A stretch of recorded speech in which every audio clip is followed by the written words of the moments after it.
What is going on, guys? Fraz here with 59 Gaming, and today we are talking Fortnite Chapter 2, Season 5 and Season 6. We're going to recap on what Season 5 held, and then we're going to kind of look into what we know about Season 6, as well as what we want to see in Season 6.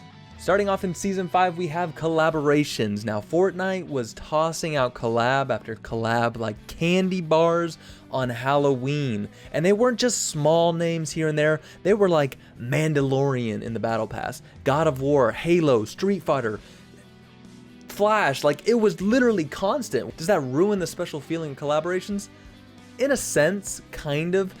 But you'll never hurt someone's feelings when you bring in a video game character name that they want to see. So that's something I can see definitely transferring into Season 6. Now, as far as the gun meta goes, the shotguns. Oh, the shotguns. The pump has been out of commission for 2 seasons now, but we have had introduced the lever action shotgun. Now, this gun is kind of similar to the TAC in that it shoots a little bit faster than the pump, but it is a little bit weaker than the pump. Now, the TAC itself, it's good because it shoots fast, but it hits like a napkin. Of course, we want to always upgrade it to a purple and gold, but that leads into a future talking point, which is upgrading sucks. The other shotgun in the meta is the charged shotgun, which is a good gun. It hits very hard. The only downplay is there is a little bit of skill gap in kind of learning how to use it. You have to charge it up. It's very clunky. When you reload, it just does not feel good, and it just messes with your whole gameplay, I feel like. As far as the ARs go, of course the normal AR is still in the game. The SCAR's a staple in the game. The AK sucks.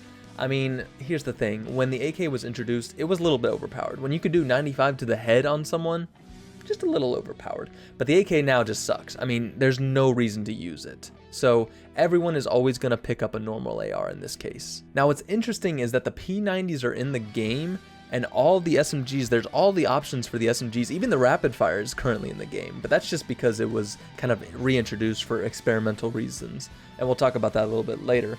But the SMG meta has not been so much spray, and that's a good thing in my opinion. Why?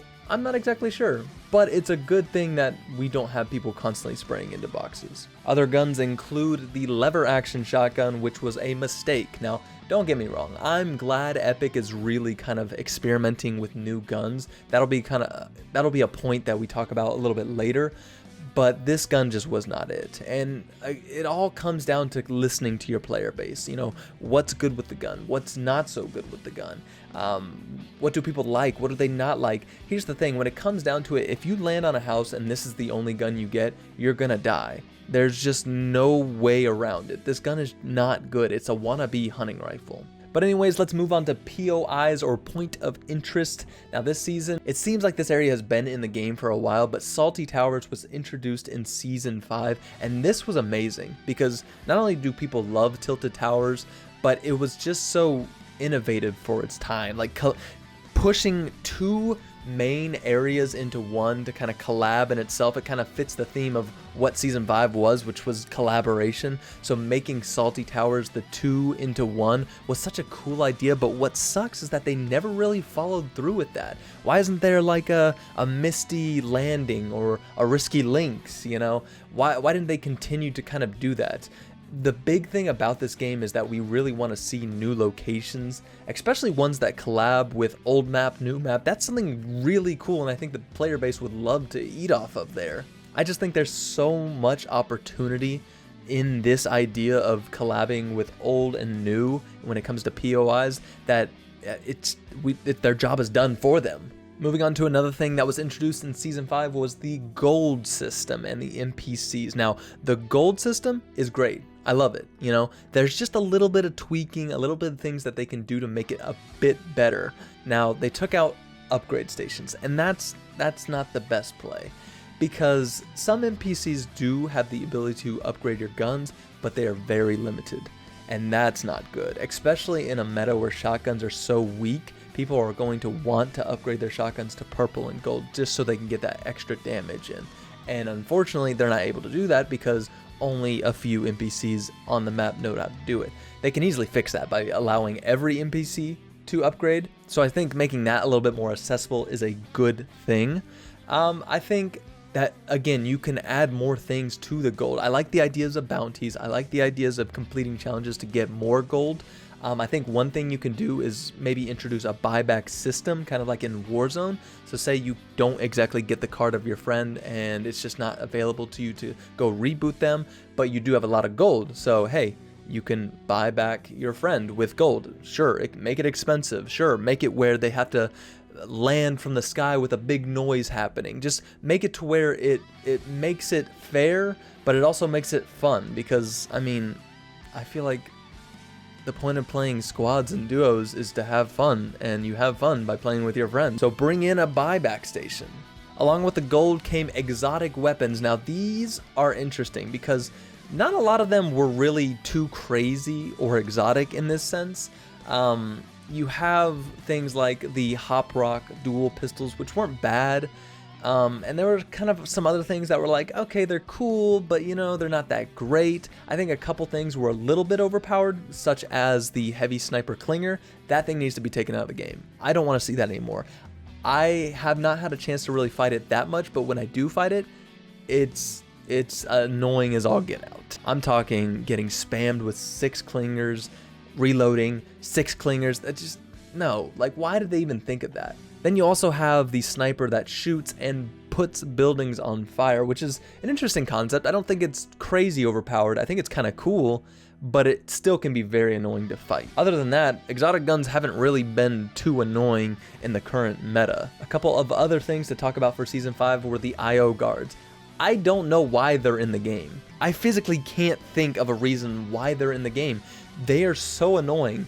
A, their aim is annoying. B, their movement is annoying. And C, their music is annoying. I don't understand how Fortnite hasn't gotten this through their head with sharks, with henchmen, with POIs that play music. We don't want to hear music in the Battle Royale scene. Please, take out IO guards. What's their point?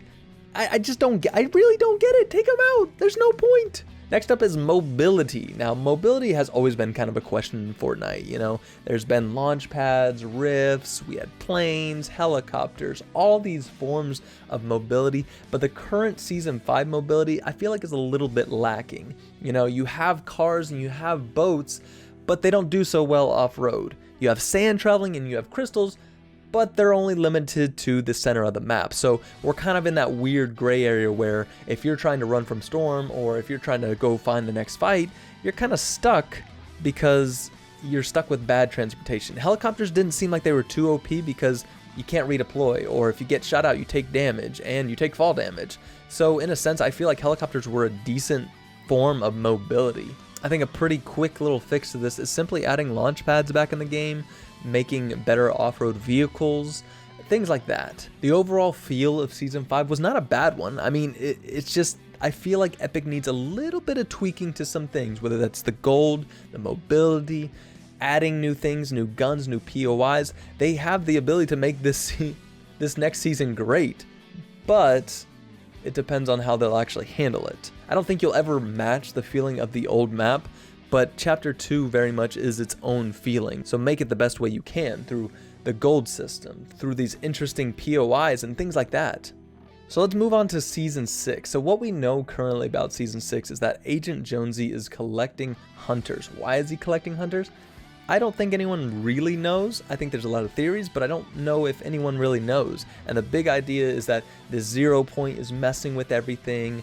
It's bringing in all these collabs and all these places and all this funky things, and it's currently pulsating, and it's kind of tied in with bringing in the flint knock and the deagle and the rapid fire, and I kind of like that system of where they're bringing in things every new week to kind of see, you know, does the player base like this? I think that's a good system, and as long as you're listening to your player base, I think there's nothing wrong there.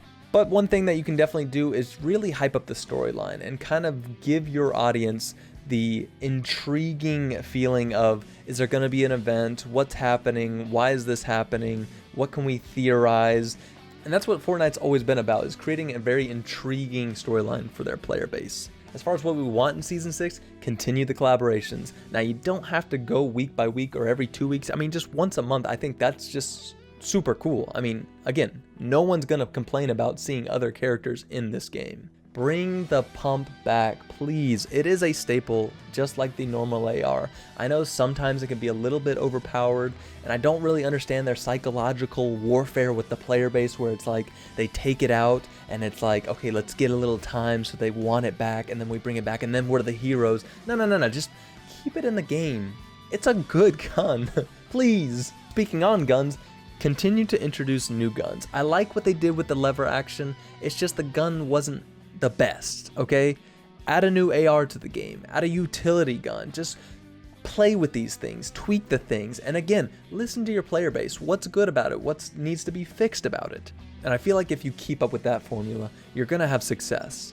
And like I said before, we want to see more point of interest. So whether you're bringing in the collaboration of the old map with a new map, or if you're bringing in a totally new POI, that's ultimately what's going to make the game fun for a lot of people, is being able to explore new places, invite new places, and kind of just see the map change as the season goes on. So again, please, Fortnite, if you're listening to this, give us the changes we want. It's not that like we want the old map back, even though we do, but if you're going to make this map memorable, give it changes. A couple of other things, please fix the storm. I know you guys are preventing people from fighting in the storm, but like sometimes you have to fight in the storm, or sometimes you're just running from storm and there's nothing you can do because the mobility sucks, which goes on to my next point, fix the mobility. I'll get into that in just a second. But the storm needs to be fixed because I physically cannot see. You know, if I do have to fight someone in storm, I can't see whether they're close to me, whether they're far. I can't click on their heads if I can't see their heads. So please do something with that. As far as the mobility goes, again, just a couple tweaks. Make off-road a little bit easier. Put launch pads back in the game. Just find ways to get people going to where they need to go. Another thing that has been a controversy for quite a while is people want to see Fortnite kind of experimenting with larger lobbies, just like Warzone. And I feel like this is an easy fix for Fortnite because you have LTMs. So why not create an LTM that's called Bigger Battle Royale, and it's a lobby of 125 or a lobby of 150, just simple like that, and kind of see the community's response from that, you know? And then if it's positive, start to implement it into the normal public lobbies. If it's not as positive, see what needs to be fixed and then go from there. I feel like that's just it's too easy. It's too simple, right? Like it's not that easy, right? Nevertheless, I think bringing in more action would make the game a little bit more fun. Another big thing that has been going around is the idea of the skill gap being so wide when joining this game. It is truly impossible in my mind for someone to join Fortnite at the current point that it's in and be like, are you ready to build? Are you ready to edit? Are you ready to fight all these sweats? I get it. Like, there are people that are insanely good at this game, so jumping into the game, it can be a little bit daunting. So the idea has always been, you know, make it more incentivizing to where sweats will go play arena more. Next, I want to see a little bit of more incentivized arena. So I don't know from a business standpoint what that looks like. Obviously, if you add V-Buck rewards per victory royale, it kind of tanks the amount of money that the company makes itself. But there are ways you can make arena a little bit more than just numbers. You know, why hasn't Fortnite made a rank system where for a full season you play and you try to fight for the top spots in the game, and if you get a top spot, you get a skin or something like that? Make arena actually worth playing. I mean, I know arena is worth playing because you need to get to champions, to get into tournaments and things like that, but there's got to be a little bit more, I feel like. Make it fun. Because there are people like me that don't exactly want to sweat as much as to going into tournaments, but we do want to kind of rank up in the arenas. So make it to where we have a fun tournament. So make it to where there's a leaderboard. I think that would be such a great idea for Fortnite. Next up, we have weekly challenges. Now, I don't know what happened from last chapter to this chapter that made weekly challenges so boring. I remember waking up every Thursday morning and getting on with the boys and taking out all the challenges. But ever since chapter 2 has started, I just never really found interest in doing challenges at all. Like, I don't know if it's because it was easier to rank up or if it just was that boring. So I don't know if I have a solution for you, but tweak the weekly challenges. I think that'd be a good thing. And last but not least, and almost one of the most important things that Fortnite could do, is give us weekly patch notes. This is simple. right? Like, am I crazy? Like, is it that hard for a company to communicate to their player base saying, hey, this gun has been changed, this gun has been removed, this gun has been added, just things like that. I don't feel as if that's too much to ask, is to say, hey, here's an update on the game that you play. Thank you for playing our game. It's as simple as that. And it was such a good thing back in the day when we had patch notes. It just really helped keep everyone in the know, and we didn't have to rely on leakers or things like that. So Fortnite, please just hire a writer, 2 hours a week, you know, $15 an hour. Not that hard, you know. Just tell them, hey, write up what's happening with the game through patch notes. And I think that's as good as it gets right there. Add the patch notes, okay? Thank you. But that is going to be it for today's Fortnite discussion video. If you guys did enjoy, make sure to hit that like button. If you didn't enjoy, then go down to the comments and call this game mid. Season 5 is slated to end on March 15th, so make sure you guys are following us on our socials as well as our Twitch channel, because we will be going live with the new season. We'll be revealing the Battle Pass and reacting to that, so that will be on our YouTube channel. Make sure you have notifications on so that you can see that. But with all that being said, hope you guys have a great day, and we'll see you in the next video. Peace.